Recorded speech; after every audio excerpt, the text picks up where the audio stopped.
Fala pessoal, tudo bem? Ó, nesse vídeo aqui eu postei algumas coisas no TikTok, eu tô desenvolvendo um aplicativo fitness, né? Pra mim, pro meu uso, né? Pensando nas minhas necessidades. E eu comecei a postar isso, o pessoal do TikTok gostou, e eu trouxe como que foi o processo criativo e como que eu construí, né? Sem ter aquele visual de IA. Mas claro, eu vou mostrar tudo pra vocês, até os problemas que eu tive pra construir, os visual de IA, os bugs que eu tive, eu vou mostrar tudo na prática. Assim, eu não sou famoso, não sei gravar vídeo, mas eu tô tentando aqui me esforçando ao máximo pra trazer conhecimento, meu conhecimento pra vocês. Eu tô há 2 anos estudando desenvolvimento com IA, automações, tudo. E eu quero deixar assim bem claro, se vocês tiverem dúvida, pode perguntar e fica à vontade, tá bom? Bom, é que sem mais delongas, vamos pra cá. Eu vou só aqui na meu webcam, vocês não querem ver uma pessoa feia igual eu aqui o tempo todo. O que acontece? Todo aplicativo, ele nasce de uma necessidade. Quais eram as minhas? Eu já tinha pago nutricionista, treinadores para poder fazer um processo de emagrecimento. E qual é o problema disso? O problema é que o retorno é sempre a cada 15 dias, a cada mês, a cada semana, geralmente por foto. E as substituições dessas dietas são substituições restritivas, que quem tá no processo de emagrecimento não quer comer aquilo que tá lá dentro, ele quer comer outra coisa, não quer comer gelatina zero, ele quer comer Nutella, ele quer comer um bolo, ele quer comer, enfim, qualquer tipo de outra coisa. E aí depois que quando você tá nesse processo, que você come, você for a dieta, provavelmente você vai furar a dieta, você vem a culpa, né? Você fica, eu comi um bolo, tá no processo, não deixa e tal, não sei o quê. E aí entra naquela narrativa, já errei hoje, vou continuar errando e consegue na semana que vem. E na semana que vem erra de novo e vida que segue. Para o projeto de emagrecimento por conta de uma simples quedinha. E com o treinador é a mesma coisa, né? Você vai pra academia, a academia tá cheia, você não consegue treinar certo, qual exercício você vai ter que fazer pra substituir, você não sabe. Então você treina fofo, não come legal, não come os nutrientes e aí você não consegue ter resultados. E aí o que eu pensei, né? Surgiu as ideias, né? Aplicativo desse tem de monte, tem de quilos. Se você sacudir aí a Play Store vai ter 500 aplicativos desse jeito. Então, o que surgiu com base nas minhas ideias, né? Surgiu tirar foto do meu prato com a IA para calcular os alimentos e nutrientes. É claro que dentro desse processo a IA, gente, não vai ser 100% assertiva. Ela vai ter uma margem de 20% para erro ali. Usar automações para buscar os melhores treinadores e criar atenções personalizados. Isso aqui eu vou mostrar para vocês como é que eu fiz. E usar a IA para buscar também conteúdo de nutrição alimentar dentro do planejamento alimentar, né? Para fazer um planejamento alimentar para mim. E um IA assistente dentro do projeto que eu posso perguntar pelo tempo todo, por exemplo.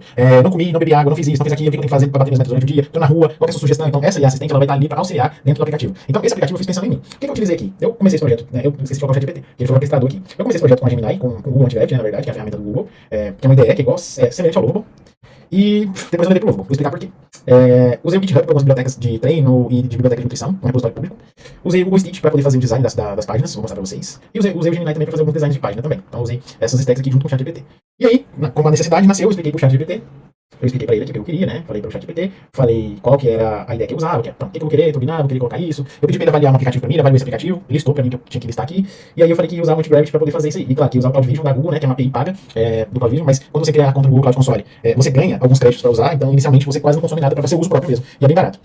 Pedi uma sugestão de nome, ele me deu aqui Fitsway, que isso não surgiu daqui. Ele me sugeriu aqui as bibliotecas pra usar e tudo mais, e me deu aqui, ó. O que eu falei pra ele? Eu falei que ele não precisava me passar instruções da biblioteca, por quê? Quem vai me passar isso aqui é o consultor. Primeiro é o consultor, vou deixar o consultor fazer. Então eu pedi pra ele que eu não queria criar login nem nada. E aí eu venho pro consultor. Consultor, Antiweb, né? O Antiweb tá aqui. Passei aqui, eu já abri, fechei, fiz várias coisas, passei aqui. Mas a primeira coisa que eu instalei no Antiweb foi os agentes. Foram os agentes especialistas. Porque hoje todo mundo fala assim, mas com IA você não consegue desenvolver, aplicativos tão bons, você não consegue fazer nada, porque você não tem especialidade, você não é especialista nisso, não é aquilo, não é aquilo outro. E lá a Antiweb lançou algumas skills de desenvolvedores, né? Então, back-end, ela coloca aqui qual é a filosofia, o que ele é, como que ele deve construir. E tem vários desses aqui. Por exemplo, especialista em SEO, né? Pra buscar você. Tester para testar a sua aplicação, e também tem esse cara aqui, que é o especialista em segurança, que todo mundo fala, é aplicativo criado com IA, não tem segurança, não sei o que, pipipi, popopô. Então, esses mesmos agentes que estão aqui instalados no Antiweb, eles podem ser instalados em qualquer outra IDE, seja o Prey, que eu tenho aqui também, ou seja o cursor, enfim, eu posso colocar porque isso aqui é um arquivo.md, depois a gente entra nessa questão de arquivo.md. Qual que é o problema em relação a usar o Antiweb e não o Lobo? O Antiweb, ele não tem aquela página, né, que você manda texto de um lado e ele não tem a pré-visualização ali instantânea. Então você tem que dar um comando no terminal, que é o npm dev, e ele vai abrir para você no localhost. E qual que é o problema disso? Tô conectando aqui no meu celular. Deixa eu liberar aqui. E qual que é o problema disso? O problema disso é simplesmente isso aqui. Essa é o design que ele criou. E aí você vai, mesmo que você dê a instrução, e aqui tá funcionando, tá? Eu vou clicar aqui e tá, é pra funcionar. E aqui é onde tá a seta pra passar pra cima, próximo passo. Sedentário, pô. E mesmo dando a instrução pra ele, às vezes ele se perde, porque ele é bom construtor, mas ele não é bom em criar layouts para celular, nem nada do tipo. E todas as instruções que eu vou mostrar aqui, que eu passei pro Lobo, sobre visual, eu passei aqui dentro também. Então o que eu fiz? Basicamente, eu peguei esse mesmo projeto que eu tenho aqui, eu abandonei ele no Antiweb, e levei ele pro Lobo. Eu tinha mostrado isso lá no Lobo, e eu levei pro Lobo. Aí, como ele é um aplicativo PWA, né? Ele vira um aplicativozinho igual tá aqui. Ele não tá dentro da Play Store, da Apple Store, mas ele vira um aplicativo. E aí, dentro do Lovo, a gente criou esse aplicativo aqui inteiro. Eu já postei lá, já fiz. Tá faltando muita coisa aqui ainda, né? Mas vocês podem ver que, em relação ao design, tá diferente, né? Então ele tem aqui todo o design, já tem assistente de IA, tem o planejamento alimentar, já criou aqui todo o planejamento alimentar. Tá faltando só conectar algumas coisinhas aqui e finalizar. Talvez eu troque o layout de alguma coisa, então eu tenho aqui a minha assistente, então eu quero substituir um alimento. Então, por exemplo, quais são as boas substituições? Meu assistente de IA, ele já tá mostrando aqui pra mim, ó, o que é. Que eu posso substituir um frango. Mas é claro, eu não quero substituir frango, eu quero substituir o meu almoço por uma coxinha, quero substituir o meu almoço por um Burger King. E quero ver se isso bate com os nutrientes do dia que eu tenho que usar, as calorias, se bate com tudo que eu preciso usar no restante. E aqui eu tenho o scan, né, que é a IA que tira foto. Então, basicamente, o projeto quase, falta um pouco. Então, voltando aqui, eu vim pro Lovable e trouxe tudo pra dentro dele, desde o primeiro momento. Então, eu mandei aqui o prompt inicial, ele foi criando. E aí ele criou aquele visual de IA. Todo mundo que cria aplicativo com IA sabe como é que é. Quem cria aplicativo com IA sabe como é que ele fica. Ele não fica com essa cara. E aí eu precisava dar uma cara pra esse aplicativo. Eu falei assim, gente, cara, eu preciso mudar. E eu não sou, igual os desenvolvedores falam, eu não sou desenvolvedor e também não sou designer, web designer. Eu sou uma pessoa que usa IA pra desenvolver algo para meu cenário no dia a dia. Então, o que eu fiz? Eu ia fazer no Figma, mas eu pedi ajuda pro ChatGPT. E aí falei pro ChatGPT, assim, ó, quero criar, tem a parte aqui, Eu pedi pra ele pra gente poder criar as partes de. Aqui eu pedi pra ele criar uma parte do aplicativo, eu chamei ele de burro. Essa é a minha relação com ele, tá? Se ela revolucionar, se as máquinas revolucionar, eu vou ser um dos primeiros escolhidos. Chamei de cabaço. Aí eu falei, cabaço, existe um repositório, algum lugar que eu pedi de treino, com GIF, ensinando a fazer exercício? Ele falou que sim, aí ele deu as opções. Porque tudo que eu vou planejar, eu peço pro ChatGPT buscar pra mim. Ele tem a opção de codex, ele faz um deep research, então ele vai buscar todas as funcionalidades dentro dos repositórios públicos do GitHub. Depois eu vou apresentar pra vocês o GitHub aqui como é que é. Não é como se fosse uma biblioteca enorme de código que várias pessoas compartilham projetos. Tem códigos que são open source, que são abertos pra você poder contribuir aquele código, e tem códigos que já estão escritos, são APIs, bibliotecas que você pode usar no seu código sem pagar nada ou tem uma versão gratuita. E aí eu escolhi essa primeira API aqui, que é a XRSDB API. Ela tem 2.000 de graça. E eles tinham essa aqui que era a API Ninjas. E aí ele deu a alternativa, cara, usa a número 1 como base principal. E aí, se não der certo, você usa as número 2, beleza. Então, foi dessa forma. E aí, tudo que tá aqui, eu pedi pra IDE usar. Então ele me deu o prompt aqui, e eu fui lá e coloquei, seja no logo, ou seja, no Multiweb. Passei pra ele lá, que. Aí na verdade ele me passou que que essa biblioteca ela tinha API, mas ela também tem um repositório. Se eu quiser baixar o repositório dela pro meu computador local e upar esse repositório, eu tenho acesso a todo o conteúdo dela e não só os 2.000 grátis. E aí a gente começa a falar aqui sobre as telas. E aí, falando sobre as telas, eu pedi código, ele me deu código, me deu refinada, e eu falei, cara, não, me dá uma ideia. Aí ele me deu aqui um prompt, né, pra criar uma tela. Então ele me deu esse prompt inicial aqui, eu vim no Google Gemini e lancei o prompt. Essa era uma das primeiras telas que era pra ser criada dentro do aplicativo. Confesso pra vocês que eu gostei mais dessa inicialmente, tá? E talvez eu até troque pra isso. E aí, beleza. Eu dei o prompt aqui, ele criou, eu pedi pra ele me dar o CSS, o HTML, ele me deu o HTML completo. Esse HTML completo aqui, eu copiei e joguei dentro do antiweb. Falei, olha, a partir de agora você vai usar esse HTML e CSS para layoutar todo o meu sistema. Então, todo o meu aplicativo você vai layoutar, mas o antiweb ele não aceitou ou não entendeu. E aí, aí você fica mandando pra ele fazer, corrige, faz. Falei, cara, eu vou levar esse projeto pro Logo, lá no Logo eu sei que é tranquilo dele poder fazer isso, porque é muito fácil, aprova, desaprova e ele entende. Então, a mesma coisa. Clique em planejamento aqui e fala pra ele, ó, agora eu quero refatorar o layout. Gostei mais desse estilo que o Google criou. Aplique em todas as telas. Então vou dar o código aqui pra ele. E aí, como parâmetro, eu posso até usar aqui, ó, a foto. A fotinha aqui do aplicativo. Posso vir aqui, copiar e colar aqui dentro. E aí eu dou pra ele como base essa foto. E aí eu mando. Esse aqui é um planejamento. Até agora, o Logo ele não vai fazer nada. Ele vai analisar tudo e vai refatorar todas as páginas. E aí, se ficar ruim, o que eu posso fazer? Eu posso voltar nessa versão aqui. Eu não sou obrigado a ficar nessa versão, eu vou nessa versão atual. Ou não dou upgrade aqui no aplicativo. Então, a parte do novo eu coloquei. E aqui, se eu quiser trazer esse aplicativo agora para deixar mais robusto, eu coloco ele no GitHub de novo, baixo para minha máquina, e aí eu vou construir as automações que eu preciso nele. Essas telas aqui, aí com base nesse mesmo prompt, eu vim para dentro do Google Stitch, a outra ferramenta. O Google Stitch, ele criou uma primeira variação para mim, que foi essa. Gostei. E aí eu mandei para ele outro prompt. Cliquei aqui, né? Selecionei quando você clica em cima do que ele gerou. E eu falei para ele, agora você vai fazer todas as outras páginas aqui dentro desse prompt aqui. E aí ele fez todas as outras páginas. Cada página dessa aqui, igual lá a Gemini, tem seu código. Você clica aqui e mostra código. Ela abre a tela o código. E aí eu copiei código 1 a 1. Não fiz daquele jeito para encontrar todas as páginas. Copiei todos os códigos 1 a 1 e coloquei lá no Logo como instrução. Tela 1, código. Tela 2, código. Tela 3, código. Tela 4, código. Tela 5. Por quê? Dessa forma, porque eu não queria que a IA ficasse assim, tentando recriar coisa, elemento, não. Eu dei todas as instruções necessárias para criar todas as páginas. Código por código aqui, mas aqui dentro foi prompt. O que eu criei em código? Zero. Pronto. Tudo foi escrito. Como dizem os desenvolvedores, eu escrevi para IA, eu não desenvolvi.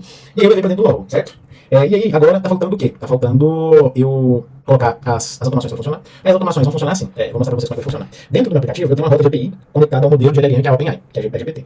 A interface do usuário, que é a tela onde eu vejo ele no aplicativo, é onde eu vou interagir com esse agente de IA. E para os treinos, ele vai buscar dentro do YouTube. Aí eu vou colocar os melhores treinadores do Brasil, né? Vou pegar os treinos ali e vou colocar os melhores treinadores do Brasil para poder gerar treino. E aí, ele vai ter uma tabela de treino dentro do Superbase. Então, treino de peito, treino de ombro, treino de costas, upper body, low body, tudo que é variação de treino, vai tudo aqui para dentro. E a mesma coisa vai acontecer com nutrição. Ou seja, na parte nutricional, como esse aplicativo é pensado para mim, eu sou carnívoro, né?